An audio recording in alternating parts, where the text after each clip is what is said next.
Today's the day, Mick. Redemption day. Everyone's saying you're not a very good mechanic. My friggin' name is Mechanic.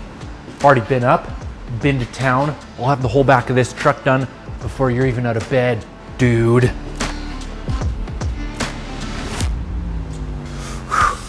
Let's do it.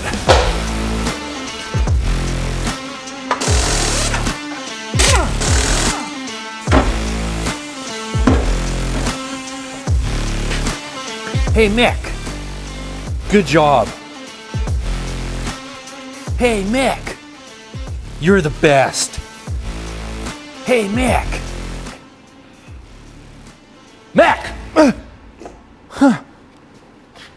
What are you doing, bud? Oh, man.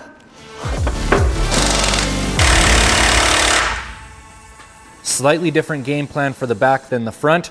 We're going with the if it's not broke, don't fix it method. I'll tell you why. Most of these jobs I can do on the road. I've gotten all my parts in for the back, and right here it says on the bearings, made in China. Listen, I've been to China. Nice country, nice people. They don't make the best auto parts. The rear end is leaking, so the cover will come off. That'll get resealed, super easy. New fuel pump and new steady bearing. This truck has spent most of its life riding on the overload leafs. They're in terrible shape. They're actually worn so thin they're sharp to the touch. I am very excited that Stone Speed Shop in Chilliwack has jumped on with a big sponsor, brand new heavy-duty leafs for the back, as well as full onboard air. So that's this week's game plan. Let's get into it.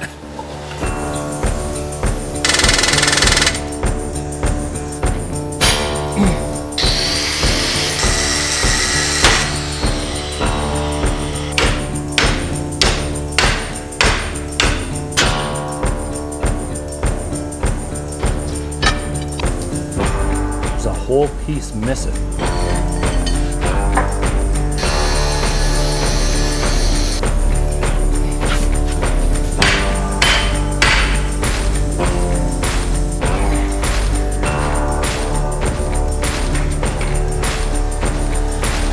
The old leafs were in really rough shape. They were a 6 leaf pack with a spacer and an overload.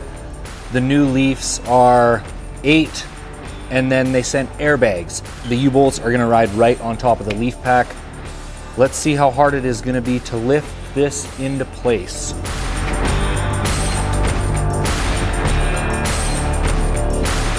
I hadn't really accounted for the fact of how sacked out the old ones are. I don't know if I can drop my axle far enough.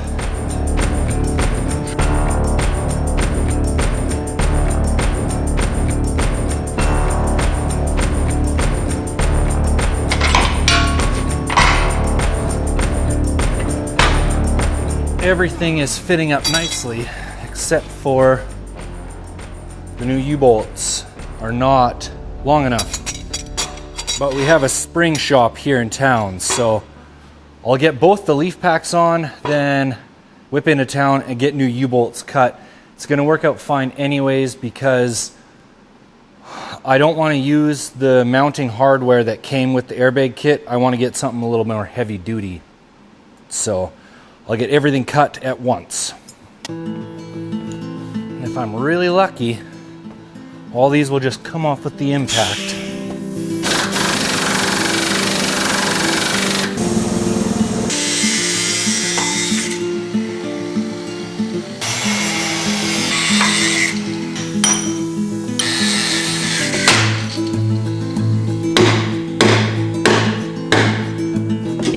Problem to a truck that sat for 17 years is some things are stuck, like this tire. The key was to ever so gently smash the inside of the rim with a sledgehammer. Wouldn't recommend it. I try and keep things pretty positive on this channel, but more than anything, I like to keep things real. There is nothing more real than the look of disappointment on this face right now. Just got the drum off and I don't even know what's in here. I'm thinking this is a mixture of brake dust and gear oil from a leaky axle seal. I don't even know where to start with this project. Well, I mean, I know where to start, but I don't know what phase 2 is going to be.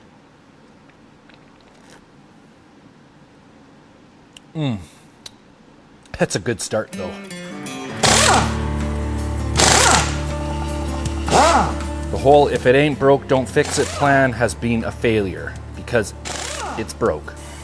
Unfortunately, the whole driver's side needs to be rebuilt, so I've ordered bearings. I have seals already, but the bearings won't be until tomorrow. Let's finish getting the leafs on, and maybe look at some airbags.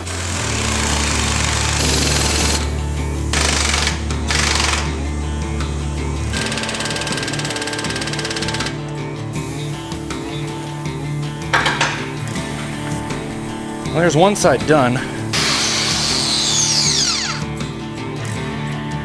You guys, safety glasses. Jeez Louise.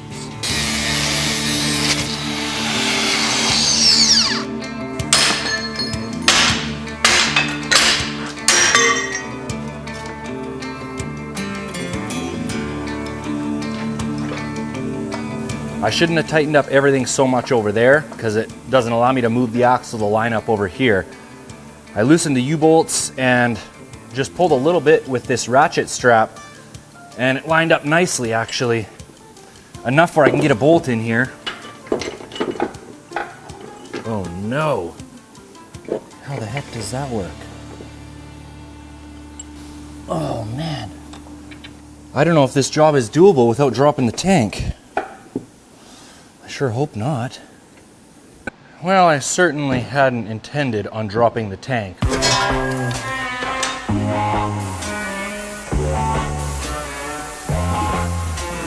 But as you can see, it's no longer in the truck.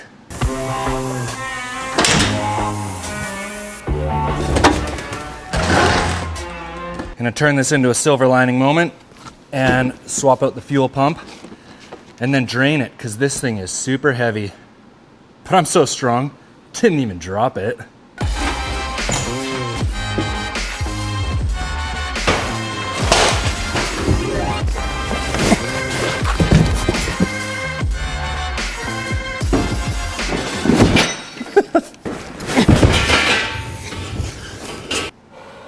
Should be pretty straightforward.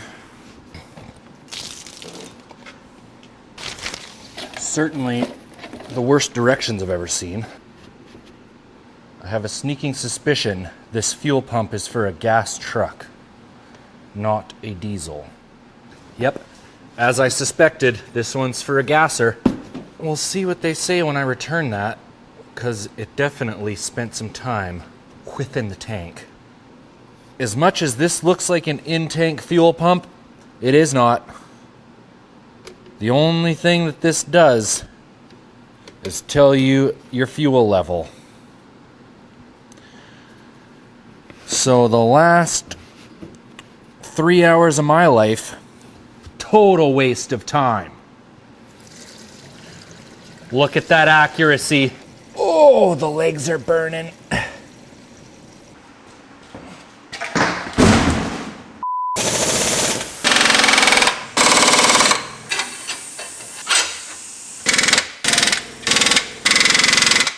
The leaf packs are on and tight. Everything lined up pretty nice, actually. I was hoping to get to the airbags today, but with the fuel tank and pump, killed a bunch of the day. Tomorrow, my bearings will be in, so I may as well get the hubs off and prepped, so tomorrow hopefully we can have a super productive day.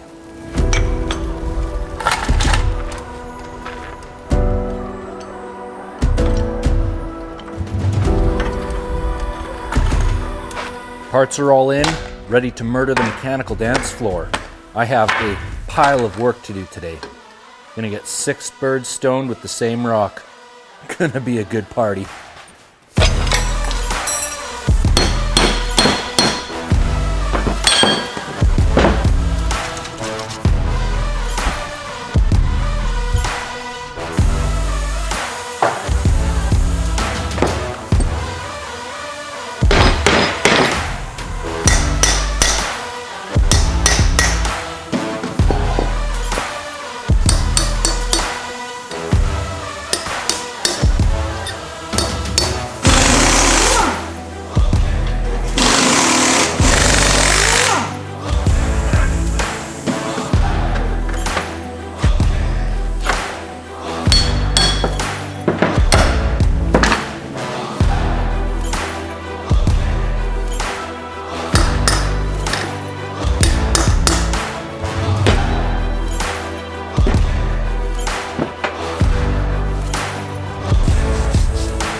These new wheel bearings, it's more of a by feel thing than by spec.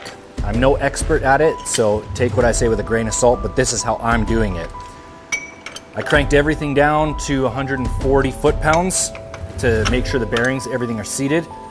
Then back it off until you get a bit of play. That's way too much. And then just tighten it until the play is gone. And it's better to leave your bearing too loose than too tight. So I'm gonna back it off a tiny bit.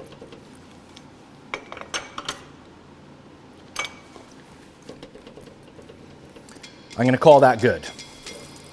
I couldn't source a new gasket for the axle, so I'm reusing the old one. Just gonna put a tiny smear of the right stuff on here to help it seal up. It's not the nicest looking job I've ever done, but it'll hold.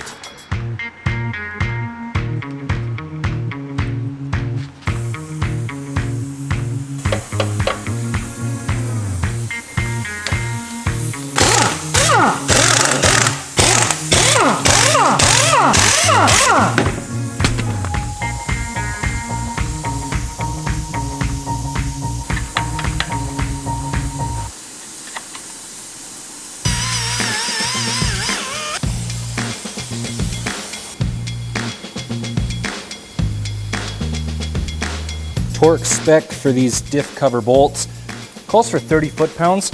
I think that might be a bit much, so I'm just getting it snug with this shorter ratchet.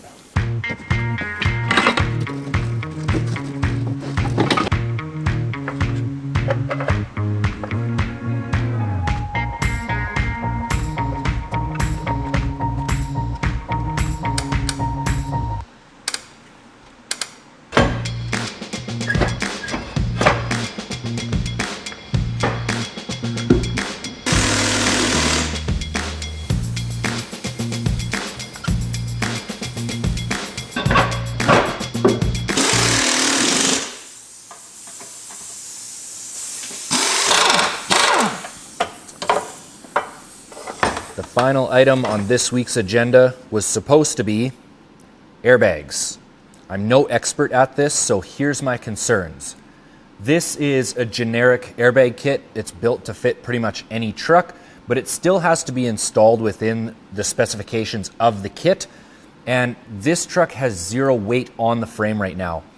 This came with a great installation guideline, but the brackets have to fall within 5 and 6.5 inches of each other with no air in the bags.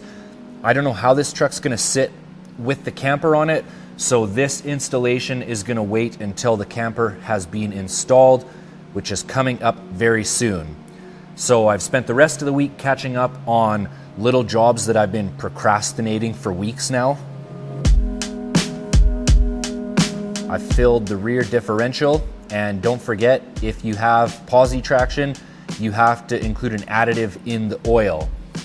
I did the carrier bearing, which was a much larger headache than I thought because you have to cut that old one off piece by piece.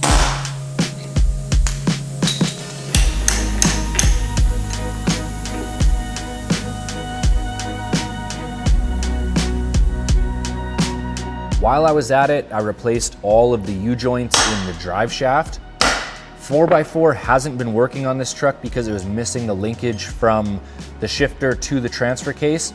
So I ordered that in and replaced it. Super easy job, and now 4x4 is working nicely. This truck does have an exhaust brake, but it has not been working. A little bit of playing around with a test light, and I found there was a broken wire in the shift boot, so I soldered it back together, and the exhaust brake is now functioning perfectly. I did an oil change in the transfer case. Great big thank you to Northern Metallic Lubricants. They donated a whole bunch of oils and consumables. Very much appreciated. I did an oil change in the transmission, and I had to get a little bit creative with that, so let's take a look.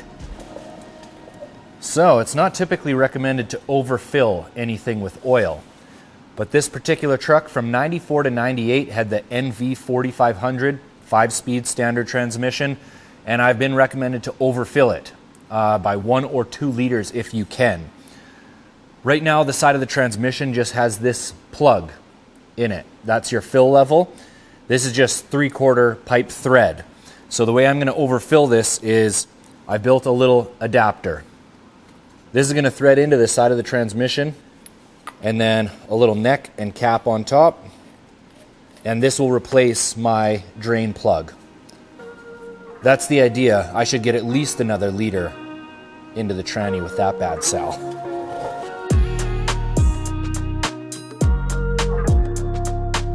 Well, I'll tell you two really good things. That little fitting thing, that's gonna work awesome. And if you're doing any of these jobs, get yourself one of these little pumpers. I think I paid like 12 bucks for this. Total game changer.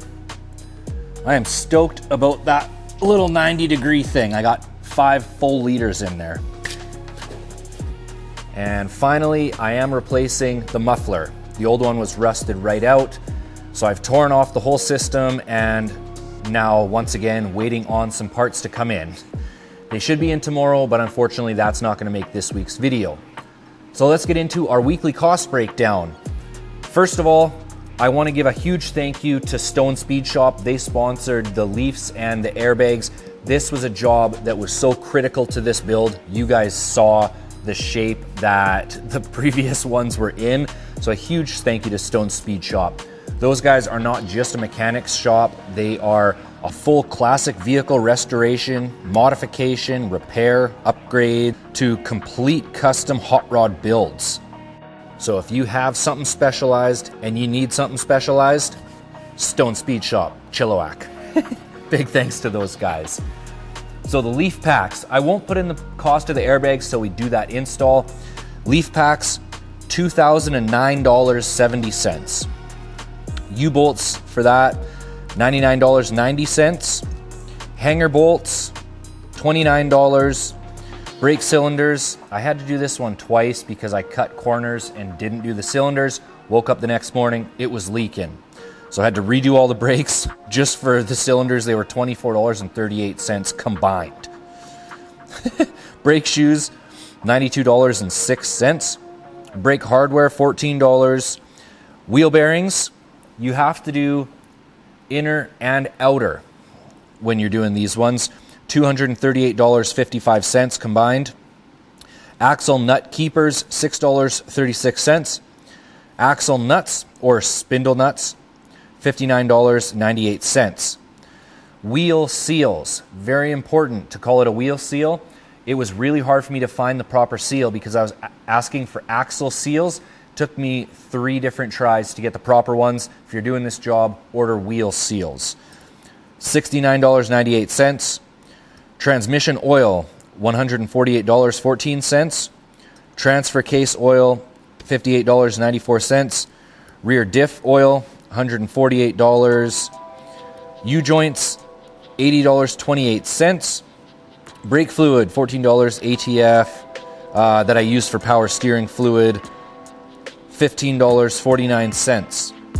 Shop sundries this week was quite a lot bigger because I had to get specialty tools for quite a few of these things. $277.23, giving us a grand total of $3,385.99.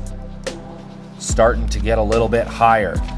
But a lot of these jobs would not be possible without the support that I've had on this build. So I want to give everyone that's supporting this build a huge thank you. And of course, it also would not be possible without you guys enjoying the show. So from the bottom of my heart, thanks for watching, everybody.